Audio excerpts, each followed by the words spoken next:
गोटे वृक्षरे 7 प्रकार फल 7 प्रकार पक्षी 7 प्रकार फूल बास लक्ष्य अच्छा हाँ ए सर्पपुर जाई पर्वत कहिले बगीचा चखेम मुंडरी सुगंध वर्ष सारे कहिले सत बड़ी माधुरी आहा फूल संगे फूल फूल केते का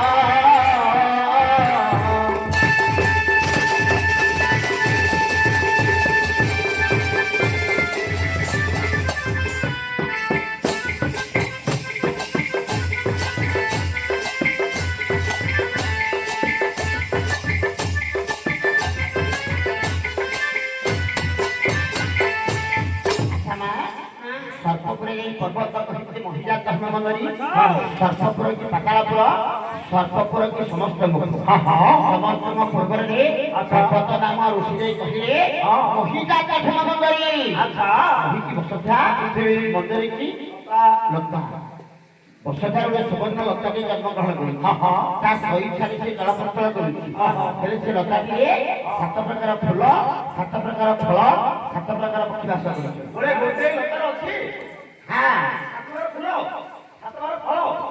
पक्षी अछि पक्षी बदर देखि पारिबो ए कहलो हेले कोन कोन फूल रे लक्ष्य कोन को कि सरज चंपा कुमुद पातळी नियाई श्री सपसको फूल ताहि फूल फूल एका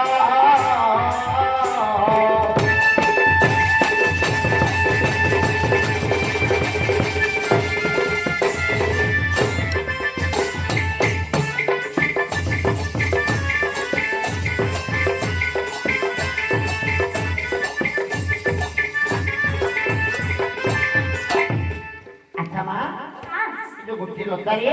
7 प्रकार फूल बास करी कोन कोन चंपा सरस्वती पद्म पद्म जैसे पए हेलो फुला 7 प्रकार फूल लक्ष्य कौन देखो सीमाकर मुखटी पद्म फूल एटा रे लक्ष्मी पूजा हबो खाली मूर्ख पद्म फूल परि सीमाकर मुखटी सोफा पा सरल चंपा चंपा फूल वर्ण परि सीमाकर देहर वर्ण सरल चंपा कुमुद की कई कई परि सेवा कर दर पातली फूल परि सेवा कर कर्ण हियाली शीर्ष अशोक नियाली फूल परि सेवा कर अंगुष्ठी मान शीर्ष शीर्ष फूल परि सेवा कर कोमल अंग अशोक कड़ी परि सेवा कर ताजर गोड़र आंगुली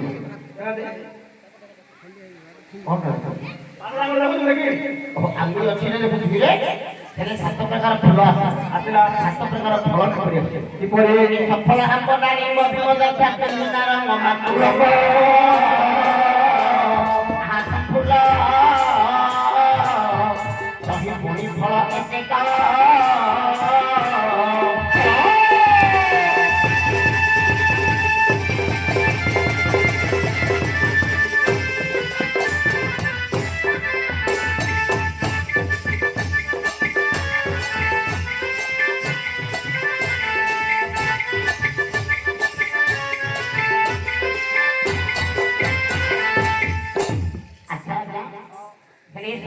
फल कौन कौन सब करिछ कौन कौन सफल आंब डालिम भीम तंथा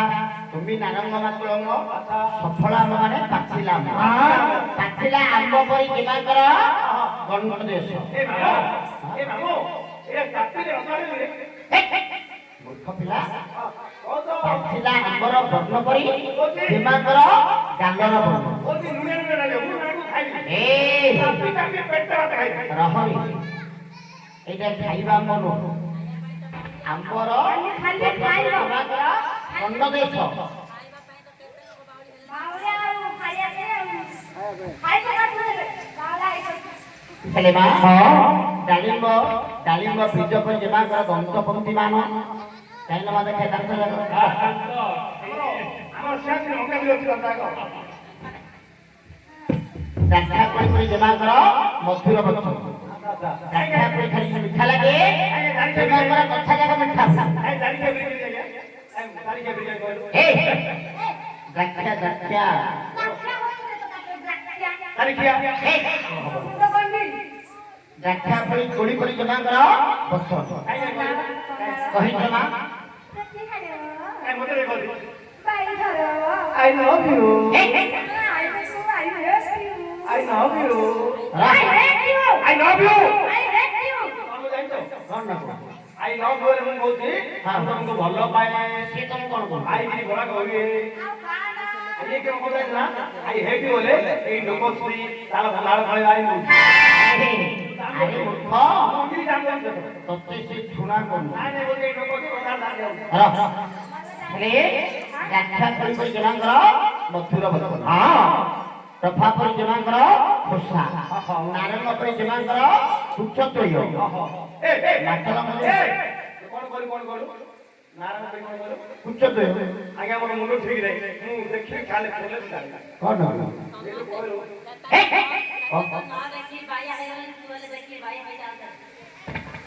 ହେଲେ ତୁମି ଫଳ ପରି ଜମାଙ୍କର ପିଛା ଦୟ ଆଉ ତୁମା ନାଉତୁମା ଏରା ଏ କୋଇ ସବୁ କୋଇ ହଉରେ ଖାଲି ମୂର୍ଖ ନାଉ କୁମାରୀ କି କୋଳି ସାମ ରଖୁଛୁ ମାନେ ଯୋଗୀମୁନି ମାନେ ଚାଉଳ କେନ୍ଦାରା ଗଲା ତାକୁ ଧରି ଭିକ୍ଷା ମାଗୁଛୁ କୋଳି ସାମ ରଖୁଛୁ ହେଲେ ସାତ ପ୍ରକାର ଫଳ ଗଲା ସାତ ପ୍ରକାର ପକ୍ଷୀ କି ବିନାଶ କରୁ ପକ୍ଷୀ ଏ ସାର ପ୍ରଖଣ୍ଡର ଚୋକର ମୟୂର ସୁକ କପଟ ମହାଭୂତ କଥା ଏହି କାକେ ଫୁଲ ଫଳ ବିହଙ୍ଗ ଲତାକେ ଥିବା ଶୁଣା ନାହିଁ ଆହା ସର୍ବେ ମହାଭୂତ କଥା ଏହି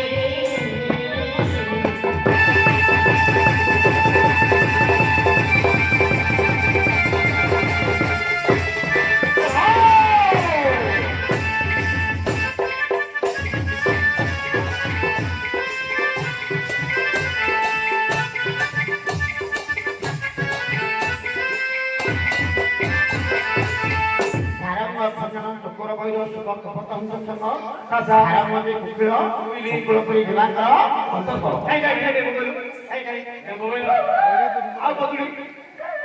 ନାଇଁ ଆଉ କଣ ଅଣ୍ଡା କରି ପଳାଇବ ବାହାରେ ଅଣ୍ଡା କରି ପଳାଇବ କୁକୁର ପରି ଜେମାଙ୍କର ଖଞ୍ଜଣ ପକ୍ଷୀ ଜେମାଙ୍କର ସାରଙ୍ଗ ଖଞ୍ଜଣ ଚକ୍ର ବୈର ଚକ୍ରବାକର ପକ୍ଷୀ ପରି ଜେମାଙ୍କର ଏହି କଲୟ ଚକ୍ରବାକର ପକ୍ଷୀ ପରି ଜେମାଙ୍କର ଏହି କଲୟ ସାରଙ୍ଗ ଖଞ୍ଜଣ ଚକ୍ର ବୈର ମୟୂର ପୁଛ ପରି ଜେମାଙ୍କର ସୁକ କପଟ ହଂସ ସୁକ ପରି ଜେମାଙ୍କର ନାସା ଆନାକୁଳ ଚେପାହି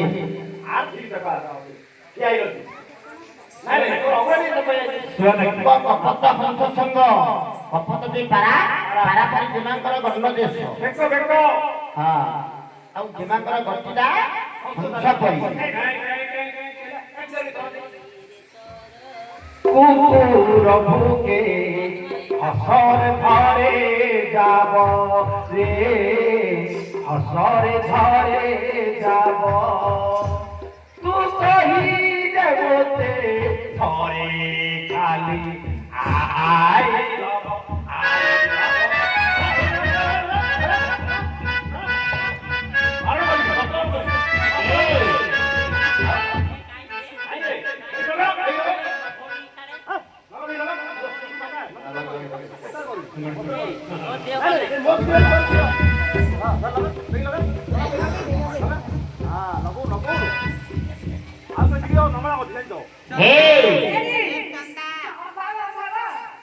ହେଲେ ମା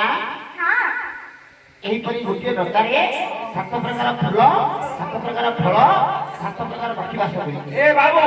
ତମ ରଖିବେ ମୁଁ ରଖିବି ତମ ରଖିବେ ମୁଁ ରଖିବି ଭାନି ରଖିଦେବୁ ଆଜ୍ଞା ପିତାମଣି ଯୋଉ ଫଳ ଧରି ଆପଣଙ୍କ ନିକଟକୁ ଗମନ କରିଛନ୍ତି ସେ ଫଳଟି କଣ କଲେ ପ୍ରାପ୍ତ ହେବ କଣ କଲେ